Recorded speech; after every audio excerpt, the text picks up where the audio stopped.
Okay, think about this for a second. You're trying to get better at English, right? Maybe pronunciation trips you up, or you just freeze when you need to actually speak. Yeah, that feeling of needing practice but not knowing where to get it, or maybe feeling a bit shy. Exactly. And you wish you had, I don't know, some way to get real help, feedback, practice, whenever you've got a spare moment. That's a super common challenge for language learners. Finding good practice, especially like consistent, focused attention. It's tough and often expensive. Traditional classes are great, but they don't always give you that kind of flexible, right when you need it support. Right. And that whole challenge is really what this deep dive is focused on. Yeah. We've been looking at some sources exploring something, well, pretty exciting, how artificial intelligence, AI, is kind of changing the whole game for English learners. Yeah, we've been digging into stuff that lays out not just the big idea, but the actual practical ways AI is being used, like right now, to help people nail their English. So our mission here is basically to unpack this material for you. We want to get a really clear picture of how these AI tools are actually being used, what the sources say the real benefits are. Look at some solid examples. Yeah, examples, and also, really importantly, what the sources warn you to, keep in mind when you use them. And what really jumps out from this material, I think, is the sheer potential for this, like incredibly personalized, always on practice. It feels kind of revolutionary. So less like flipping through a textbook. Yeah, much less static. Think of it more like having this tireless little learning buddy who knows where you struggle and is ready to drill down on it any time. Okay, let's get into that. This idea of a fundamental shift. The sources talk about moving past the old ways. How exactly is AI doing that?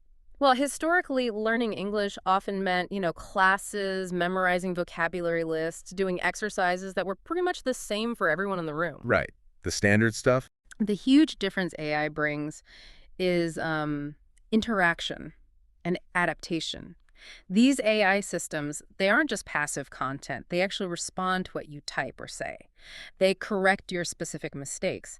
They adjust the difficulty based on how you're doing. Okay, so it's not just information flowing one way, it's more like a conversation. Precisely. And because it's software, that personalized chat, that tailored practice session, it becomes available, well, basically 24/7. Anytime, anywhere. Exactly. It just removes the limits of class times or needing to find someone to talk to. And the sources really stress that having that kind of constant tailored access could be genuinely transformative for building consistency and confidence. That constant access. Yeah. Yeah, that sounds amazing.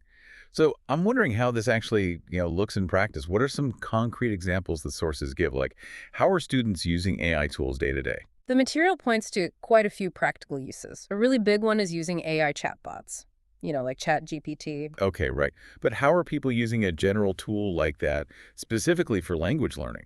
Well, the sources describe students setting up role-playing scenarios. You can literally tell the chatbot, okay, you be a barista, or you're interviewing me for a job, or you're the hotel receptionist. Anything you need to practice talking about. Oh, interesting. So if I needed to practice, say, ordering food in English, I could just ask the bot to play that part. Exactly that. And a really key benefit the services highlight here is creating a kind of safe space. Safe space. Yeah, meaning you can try out clunky phrases, make grammar mistakes, stumble over words, and the chatbot doesn't care. It doesn't judge you. Ah, okay. You can just try again, fix it, practice over and over until it feels smoother. All totally private. That's actually a huge deal. That fear of sounding silly stops so many people from practicing. Yeah. What else? What other tools are mentioned? They also talk about using voice assistants, the kind you probably already have, like Siri or Google Assistant. Your phone, you mean? Yeah, or smart speakers. Students are using these for just simple, everyday practice. Talking at them. Like, hey, Google, what time is it? Sort of, yeah, but doing it intentionally as practice. Using them to work on asking questions, forming sentences correctly, and importantly, building listening skills by hearing the AI answer back clearly. It's almost like passive practice you can weave into your day. Huh. I never really thought of my phone's assistant as a language tool. That's actually quite clever. And then there are the online platforms we all use, YouTube, TikTok, things like that.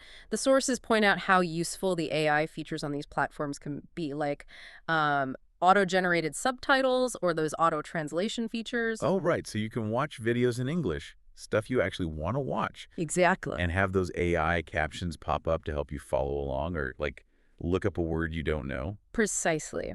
The material suggests that watching videos with those AI captions switched on can really help with both learning new words, you see it and hear it together, and also getting a better feel for pronunciation. It just makes real English content feel less daunting. It really sounds like AI is sort of sneaking into language learning from all these different angles.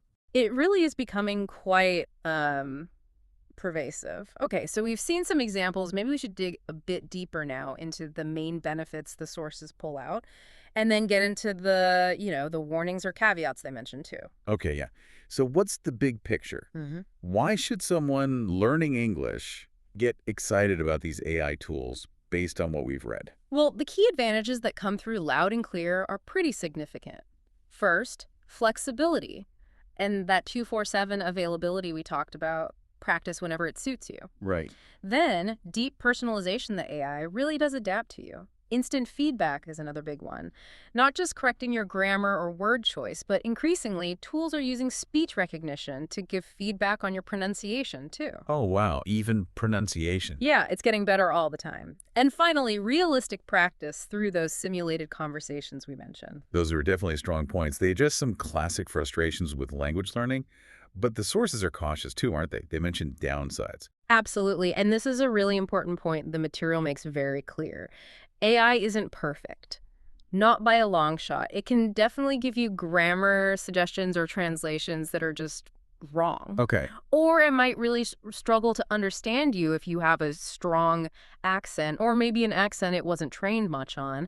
So you can't just blindly trust everything it says. Yeah, that makes sense. You might get corrected on something that actually sounds fine, Yeah. or get a suggestion that feels a bit weird. Exactly. And another thing the sources discuss is the potential risk of relying on it too much. How so?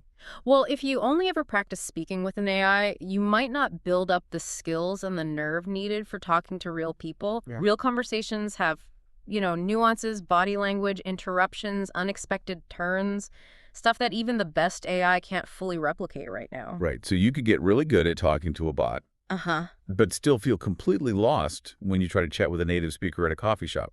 That's a genuine concern the sources raise. And it leads to what might be the most crucial takeaway from all this material.